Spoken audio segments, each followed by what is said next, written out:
Merci beaucoup pour ce moment tellement bienfaisant, rafraîchissant, fondateur. Nous rappeler vraiment ce qui nous porte, combien ça compte, combien c'est précieux. Et nous voulons maintenant nous mettre aussi à l'écoute de la parole de Dieu. Je vais lire un texte que je vais laisser retentir un peu sur notre actualité, mais avec peut-être une tonalité qui semble différente de ce que nous avons chanté jusqu'ici, mais vous verrez que les lignes se rejoignent. Je vous invite à lire un texte que le prophète Jérémie, c'est une lettre que le prophète Jérémie a écrite à des captifs en Babylonie. Ça se passe au VIe siècle avant Jésus-Christ. Lisons ce texte, Jérémie, chapitre 29.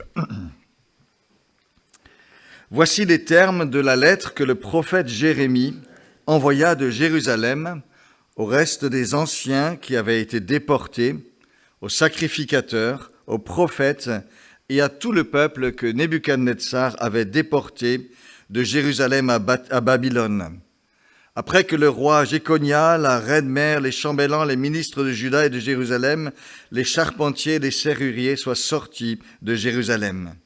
Il remit aux mains d'Éléazar, fils de Shaphan, et de Guémaria, fils d'Hilkia, envoyés à Babylone par Sédécias, roi de Juda, auprès de Nebuchadnezzar, roi de Babylone. Et cette lettre disait « Ainsi parle l'Éternel des armées, le Dieu d'Israël, à tous ceux qui sont déportés, tous les déportés que j'ai déportés de Jérusalem à Babylone. Bâtissez des maisons, habitez-les, plantez des jardins, mangez-en les fruits. Mariez-vous, engendrez des fils et des filles. Mariez vos fils, donnez vos filles en mariage, afin qu'elles enfantent des fils et des filles. Multipliez là où vous êtes, et ne diminuez pas. Recherchez la paix de la ville où je vous ai déportés, et intercédez auprès de l'Éternel en sa faveur, parce que dans sa paix se trouve votre paix. Car ainsi parle l'Éternel des armées, le Dieu d'Israël. Ne vous laissez pas abuser par vos prophètes qui sont au milieu de vous, ni par vos devins. Ne prêtez pas attention aux rêves que vous faites, car c'est faux ce qu'ils vous prophétisent en mon nom. Je ne les ai pas envoyés, dit le Seigneur. Mais voici ce que dit l'Éternel Dieu. Dès que 70 ans seront écoulés pour Babylone, j'interviendrai pour vous. J'accomplirai à votre égard ma bonne parole en vous faisant revenir dans ce lieu. Je connais, moi, les projets que je forme à votre sujet, dit le Seigneur, projets de paix et non de malheur, afin de vous donner un avenir et une espérance. Alors vous m'invoquerez et vous pourrez partir. Vous intercéderez auprès de moi et je vous exaucerai. Vous me chercherez et vous me trouverez si vous me cherchez de tout votre cœur. Je me laisserai trouver par vous, dit le Seigneur, et je ferai revenir vos captifs. Je vous rassemblerai de toutes les nations, de tous les lieux où je vous ai bannis, dit le Seigneur. Je vous ferai revenir dans ces lieux d'où je vous ai déportés. Et cependant, vous dites, Dieu nous a suscité des prophètes à Babylone. Jusqu'ici, notre lecture. Comment vivre l'espérance dans un contexte où les incertitudes sont nombreuses et peuvent nous déstabiliser? Nous vivons dans un monde qui est devenu incertain. Nous avons vécu un été qui de partout met en évidence la question des changements climatiques et de leurs conséquences possibles. Et on dit que l'angoisse climatique grandit chez bien des jeunes alors qu'ils pensent à leur avenir. La guerre en Ukraine apporte son lot d'incertitudes aussi. Nous mesurons la puissance de destruction et de malheur que représente cet arsenal d'armes que nous avons créé, croyons-nous, pour garantir la paix par la dissuasion. Nous sommes témoins de la folie destructrice de la guerre. Nous mesurons que le moindre dérapage politique ou militaire peut avoir des conséquences incalculables. On nous annonce aussi une flambée des coûts de l'énergie dans une spirale de jamais vue. C'est multiplié par des chiffres qu'on n'imagine même pas. Nous devrons certainement prendre les uns et les autres des mesures concrètes et prochaines de restriction et d'économie. Et tout cela après la fragilisation des années Covid. Alors on nous parle de boucliers pour atténuer les chocs, et nous pouvons en être reconnaissants, mais jusqu'où ces digues seront-elles possibles? Alors je ne voudrais pas vous plomber le moral avec ces premiers mots que je vous donne, mais je n'ai pas pu faire abstraction de ce que nous vivons et ressentons peut-être. Cependant, la question qui compte, une fois qu'on a évoqué ces réalités, est « mais comment vivre l'espérance au milieu de tout cela ?» Comment rester dans une perspective d'espérance? Quelle base pour espérer? Quelles attitudes adopter? Alors cette expérience d'un monde incertain, cette expérience de la rupture, elle surprend quand elle survient. Mais elle n'est pourtant pas nouvelle. Elle fait partie aussi de l'histoire du peuple de Dieu que nous rapporte la Bible. Le peuple d'Israël l'a vécu au moment de l'exil. Et le texte que nous avons lu est une lettre que Jérémie écrit pour donner un message de la part de Dieu à une population qui, du jour au lendemain, a perdu ses repères, tous ses repères, a perdu ses sécurités. Rappelons le contexte. Une partie du peuple de Jérusalem a été exilée à Babylone, tandis qu'une autre partie reste encore à Jérusalem. On est dans une période là qui va durer 10 ans, entre 597 et 587 avant Jésus-Christ, où on vit le début de l'exil, l'avant-goût d'un exil qui sera ensuite définitif. Les élites ont été emportées dans une première vague. Les autres sont restés à Jérusalem. Nous connaissons quelques noms, si nous sommes familiarisés avec la Bible. Daniel et ses compagnons font partie de la première vague des exilés, tout comme Ézéchiel, le prophète, tandis que Jérémie, lui, reste à Jérusalem. Et dans ce contexte, la question de l'espérance devient cruciale et problématique. D'abord, bien sûr, pour ceux qui sont exilés. Comment continuer à vivre? Comment seulement continuer à vivre dans ce milieu étranger, alors qu'on a tout perdu, tout ce qui faisait les sécurités, tout ce qui faisait les repères, tout cela a volé en éclats? Comment tenir désormais? Et cette question de dire même comment continuer à vivre est vraiment une question qui peut occuper tout l'espace, sans même parler d'espérance et de regarder plus loin. Elle se pose dès que l'on perd ses sécurités, qu'il s'agisse de déracinement, qu'il s'agisse de la perte d'une personne chère, d'un emploi peut-être, ou d'une menace soudaine sur notre santé alors que tout allait bien jusque-là. Comment tenir désormais? C'est la question qui se pose très profondément. Pour les croyants, d'autres questions s'ajoutent. Et Dieu dans tout cela? Où est le Seigneur? Pour les exilés à Babylone, où est le Dieu d'Israël, le Dieu de l'Exode, le Dieu des délivrances, le Dieu de David, de toutes les promesses qui lui ont été faites? Où est notre Dieu au milieu de cette catastrophe? A-t-il encore quelque chose pour nous? Ces questions, nous le savons, elles montent facilement dans notre cœur. Alors, l'histoire de l'exil est instructive car elle nous présente parmi ceux qui l'ont vécu toute une gamme d'attitudes et de réactions assez diversifiées. Certaines personnes ont vécu cette rupture et en ont été totalement cassées. C'est l'espérance brisée. Le choc est trop grand, plus d'espérance, plus d'avenir, plus de ressources pour faire face.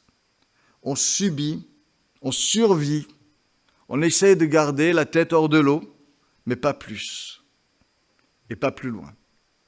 Un psaume raconte cela, c'est le psaume 137, le psaume de l'espérance brisée. Et voilà ce qu'il dit. Sur les bords des fleuves de Babylone, nous étions assis et nous pleurions en nous souvenant de Sion, de Jérusalem. Au sol de la contrée, nous avions suspendu nos harpes. Là, nos vainqueurs nous demandaient des chants, nos oppresseurs de la joie. Chantez-nous quelques-uns des cantiques de Sion. Mais comment chanterions-nous les cantiques de l'Éternel sur une terre étrangère? le psaume de l'espérance brisée. On a ici des personnes submergées par la tristesse et par une nostalgie dévastatrice. Ce souvenir de Sion, ce souvenir d'avant, n'apporte que tristesse et dévastation. Impossible d'y penser sans pleurer. L'élan de la vie est perdu. On est là, assis, au bord du fleuve, des fleuves de Babylone, et on pleure. Perdu aussi le chant et le réconfort qu'il pourrait apporter. On ne peut plus chanter, on ne veut plus chanter. Les gens de Babylone autour voudraient pourtant entendre des cantiques de Sion, peut-être des voisins qui sont bien disposés, qui sont même peut-être bienveillants en disant « Écoute, il faut que vous aidiez un petit peu et chantez-nous les chants qui vous portaient avant. » Mais c'est peine perdue. Comment chanterions-nous les cantiques de Sion sur une terre étrangère? C'est vraiment le psaume des personnes en état de choc.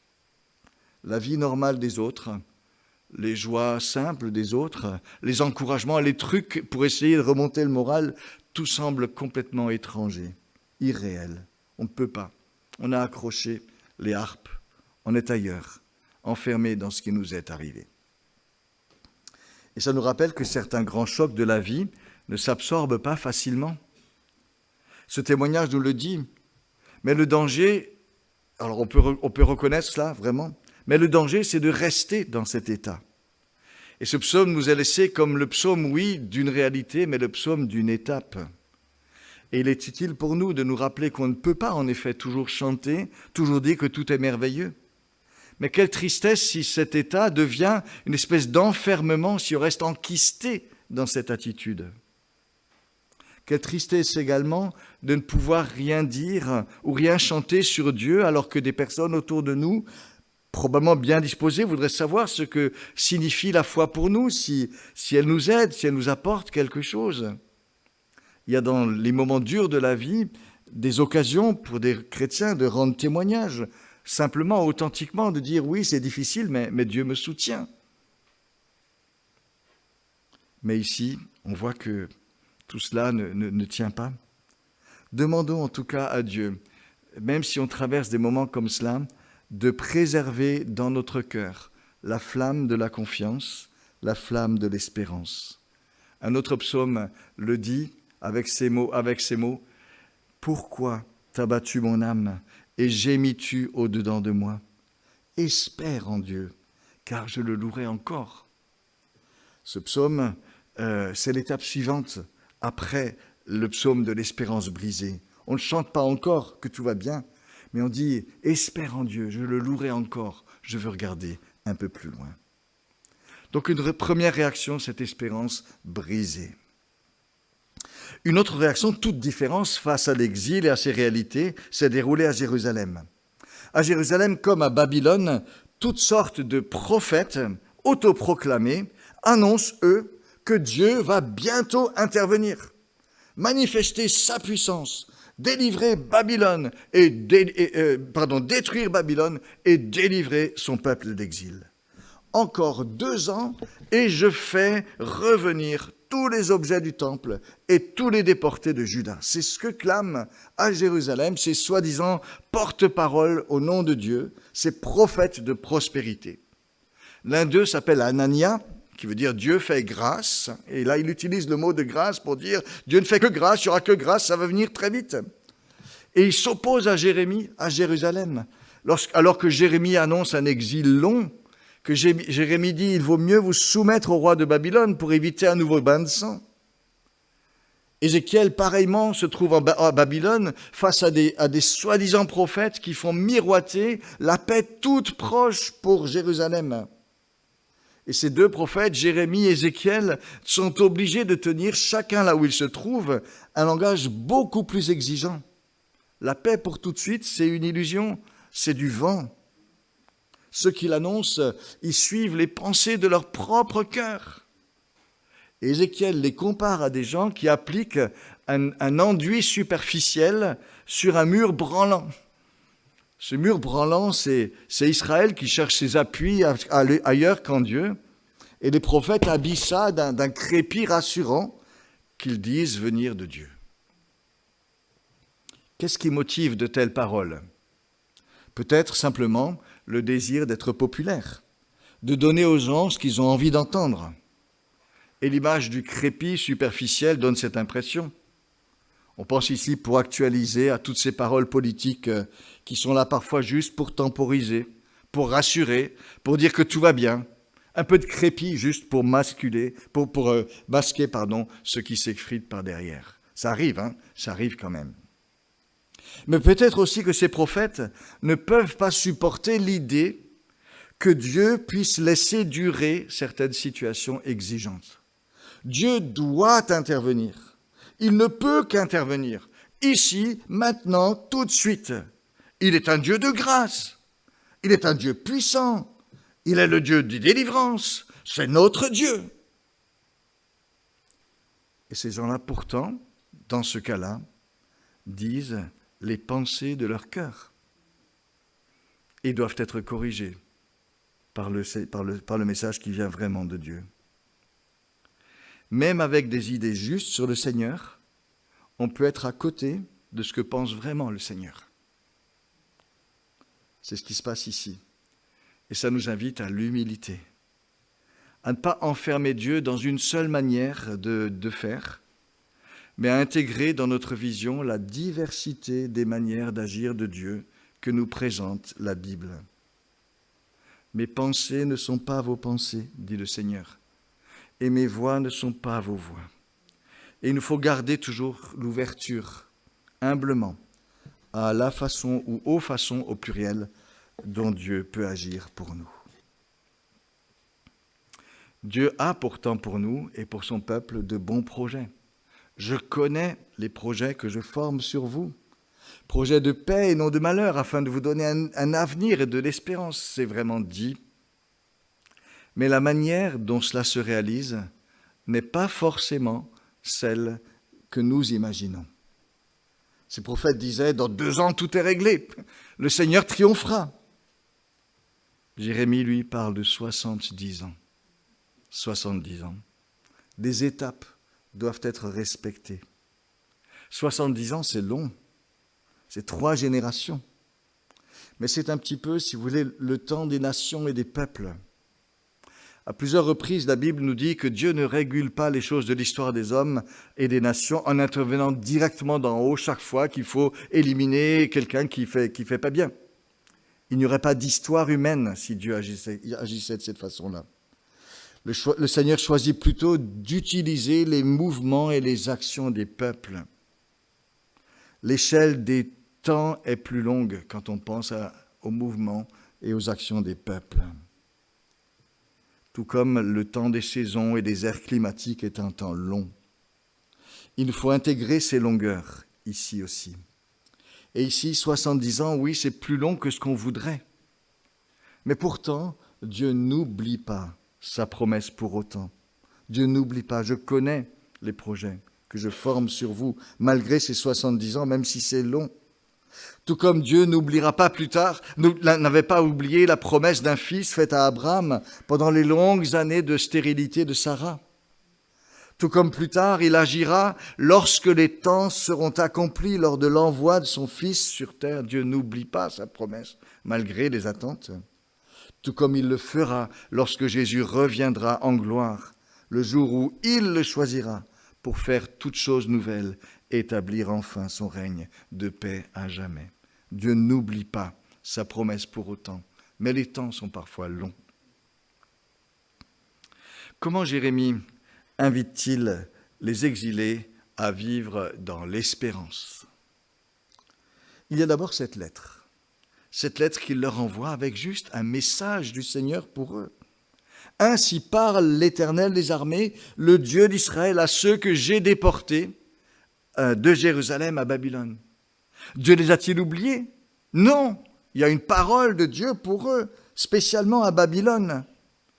Rien que cela, c'est déjà immense. Dieu n'oublie pas, savoir que Dieu ne nous oublie pas. Ésaïe disait, « Pourquoi dirais-tu Jacob? Pourquoi répètes-tu Israël? Ma destinée est cachée à l'Éternel. Mon droit passe inaperçu de mon Dieu. Ne l'as-tu pas connu? Ne l'as-tu pas entendu? Il est le Dieu d'éternité, l'Éternel qui a créé les extrémités de la terre. Il ne se fatigue ni ne lasse. Il donne de la force à celui qui est fatigué. Il augmente la vigueur de celui qui est à bout de ressources. Pourquoi dirais-tu, mon droit passe inaperçu devant mon Dieu? Il est le Dieu qui veille sur toi. C'est ce que dit ce message. Et Jérémie aussi, en envoyant cette lettre, cette parole de Dieu pour les exilés, leur rappelle aussi que Dieu, s'il ne les abandonne pas, n'a pas changé. Même si la situation des exilés, elle, est totalement inédite pour eux, il reste le Seigneur, le Dieu d'Israël. Il le dit, Jérémie. Sa main dirige même ce qui leur arrive.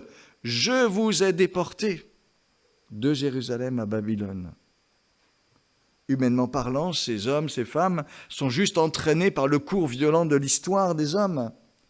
Leur déportation aussi de Jérusalem à Babylone semble déconstruire tout ce que Dieu avait construit. Vous savez, l'histoire biblique, elle part de Babel, de Babylone, pour ensuite aller vers Jérusalem. Abraham aussi, il est parti de là vers le pays que Dieu lui a donné. Et là, il semble que tout va à l'envers. On va de Jérusalem et on retourne à Babylone. Le mouvement inverse, retour à la case départ, ce qui déconstruit apparemment tout ce qui s'est construit.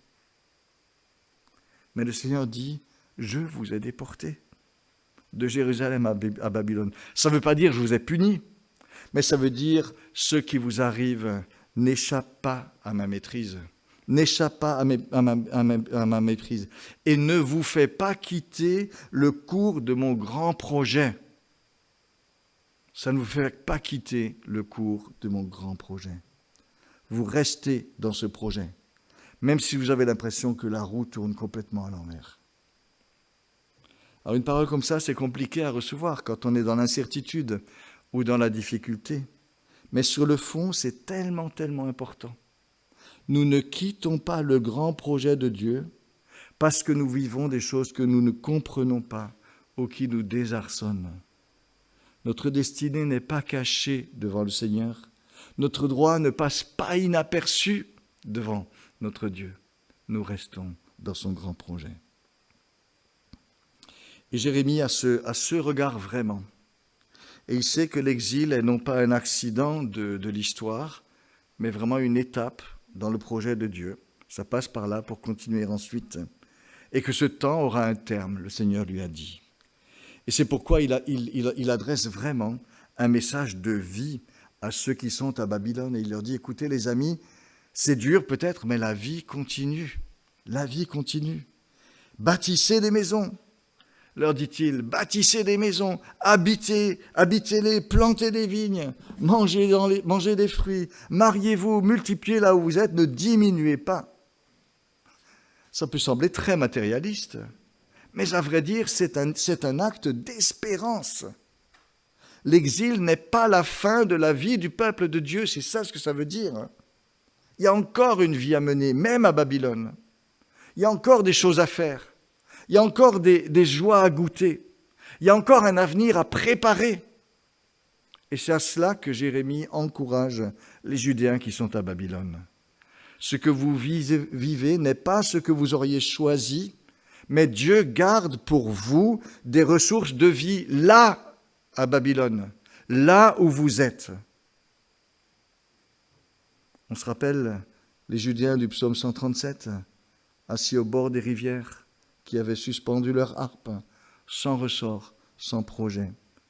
Ils sont invités à découvrir les ressources de vie que Dieu leur conserve là où ils sont. Les voilà invités à se souvenir que Dieu reste en projet pour eux, y compris là, à Babylone, où ils n'ont pas choisi d'être.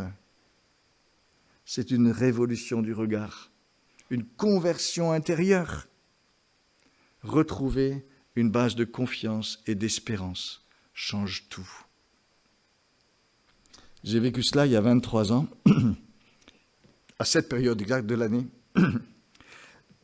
J'avais fait un infarctus en vélo dans les Vosges. J'avais 43 ans.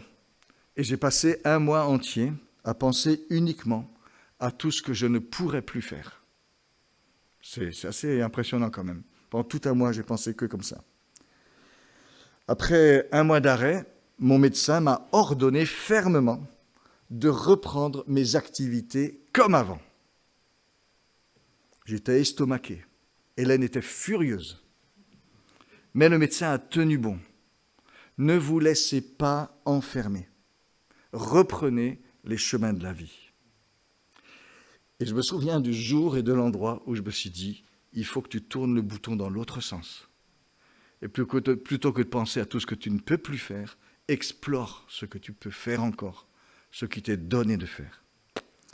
Et j'ai pu vivre vraiment par la grâce de Dieu et par le conseil de ce médecin. Je suis reconnaissant à cet homme, 23 ans jusqu'ici, de vie intense, je veux dire aucune limitation. J'en suis immensément reconnaissant.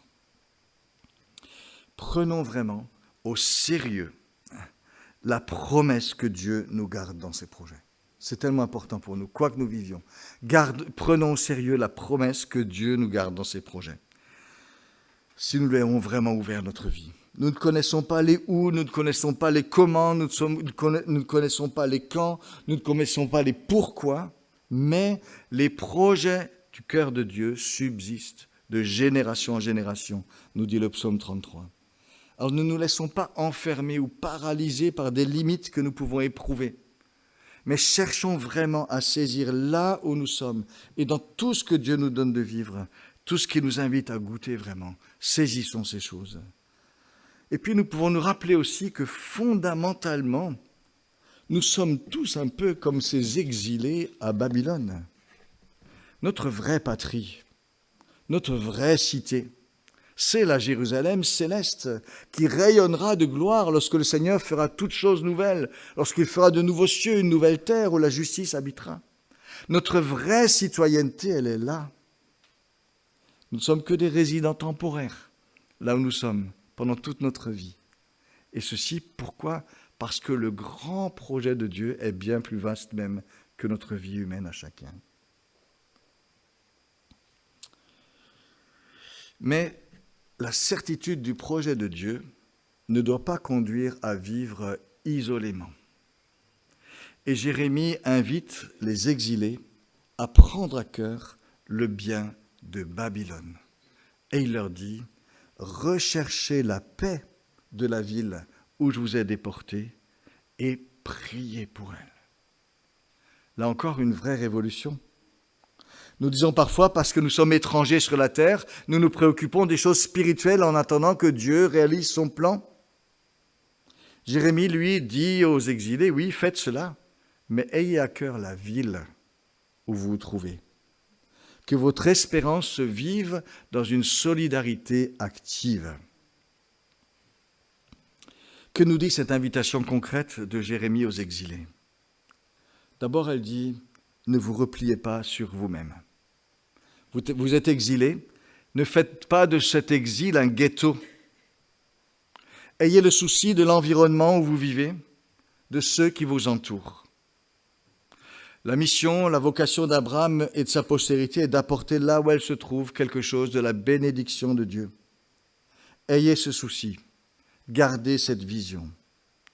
Et nous aussi, nous devons veiller, je dirais aujourd'hui, à ne pas vivre notre foi en ghetto, à ne pas nous replier sur nous-mêmes. Deuxième aspect de cette solidarité, Jérémie dit « Désirez le meilleur pour ceux qui vous entourent ». Jérémie dit « Recherchez la paix, le bien de ceux qui vous entourent ». Alors la paix, le mot hébreu « shalom », c'est vraiment un des mots les plus larges et les plus riches pour parler du bien-être. C'est pour ça que je dis « Recherchez le meilleur pour ceux qui vous entourent ». Le mot « paix », en hébreu, c'est le plus qu'on puisse souhaiter. Ça recouvre tellement de choses. Quand on parle de paix, shalom, c'est d'abord le bonheur et l'harmonie. Ce qui est complet, ce qui permet d'être en harmonie avec soi-même, avec les autres, avec le monde et avec Dieu. La paix, le bonheur et l'harmonie. Mais la paix, shalom, c'est aussi la capacité de vivre une vie sans entrave, sans oppression, dans la liberté d'être ce que l'on veut être. C'est aussi pouvoir vivre en confiance, dans un cadre où chacun peut être lui-même. La paix shalom intègre aussi la justice. le bien à l'opposé du mal, le bien garanti au lieu de l'injustice. La paix shalom, c'est aussi tous les bienfaits qui résultent de la justice. Pouvoir habiter en sécurité, dormir sans crainte, être respecté dans son droit, dans son intégrité. Et puis la paix shalom, c'est enfin, et le plus fort, et ce qui lie tout, la possibilité de connaître une juste relation harmonieuse avec Dieu, notre Créateur, source de tout bien. Cette paix, on la demandait pour Jérusalem, en Israël. Jérémie invite à la vouloir pour Babylone, le lieu où résident ces exilés. Et nous sommes appelés, nous aussi, à vouloir la paix, le meilleur, pour tous ceux qui nous entourent, pour ceux qui sont sur notre route. Ce meilleur, c'est bien sûr l'Évangile, mais pas seulement. Dieu a le souci du bien-être global des hommes sur terre, dans nos villes, dans nos cités, dans nos villages. Le meilleur pour ceux qui vous entourent. Troisième aspect de cette solidarité, c'est justement, ayez conscience de la solidarité qui vous lie à votre environnement. Votre paix dépend de la sienne, disent nos traductions. Mais littéralement, c'est « dans la paix de Babylone, il y a paix pour vous ». Dans sa paix, il y a paix pour vous. Et je préfère cette traduction. Elle est moins nombriliste que de dire « votre paix dépend de la sienne ». Là, on dit « on cherche la paix de Babylone que pour avoir la paix soi-même ». Ce n'est pas tout à fait ça ce que dit le texte. Il dit « dans sa paix réside votre paix ». Il y a une solidarité, un lien entre vous et Babylone. Nous prenons place dans cette solidarité avec ceux qui nous entourent, par ce que nous avons en commun, par ce que nous donnons, par ce que nous recevons. J'ai l'impression, je pense que dans les mois à venir, nous allons devoir vivre quelque chose du côté exigeant de la solidarité. Nous allons tous subir des augmentations de prix de l'énergie, des choses comme cela. On est tous dans le même bateau. J'espère que nous garderons aussi le côté positif de la solidarité. Faire des efforts pour participer au bien commun et pas penser juste à nous. Veiller sur les plus faibles. Une solidarité à vivre, à assumer. Et puis, Jérémie continue en disant « Ayez à cœur d'agir et de prier pour Babylone ». Deux pistes pour manifester cette solidarité en vue de la paix. Rechercher le bien, la paix. Ce n'est pas juste désirer, c'est aussi travailler à. Et si on pense à des gens qui étaient en exil, on peut penser à Daniel, ses compagnons qui, à un très haut niveau, dans les responsabilités qui ont été les leurs, ont fait cela.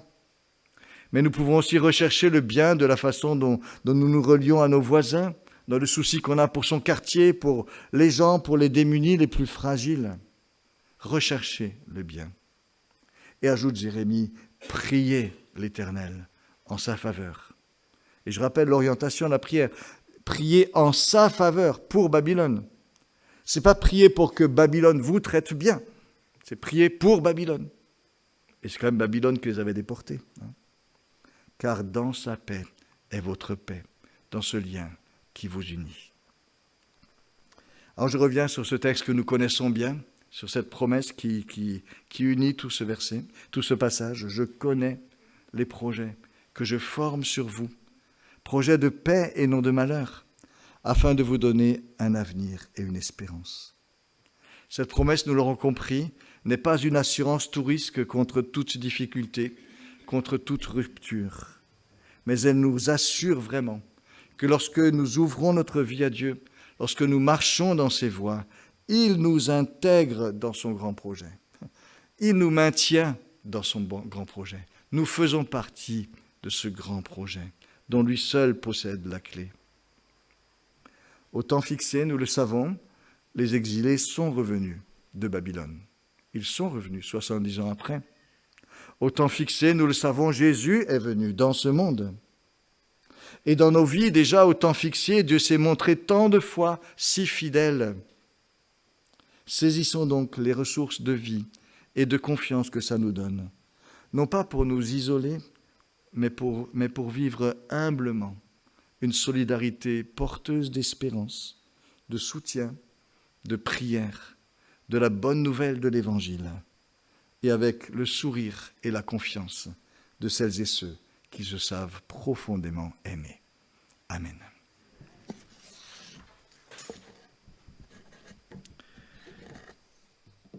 Je vous invite à...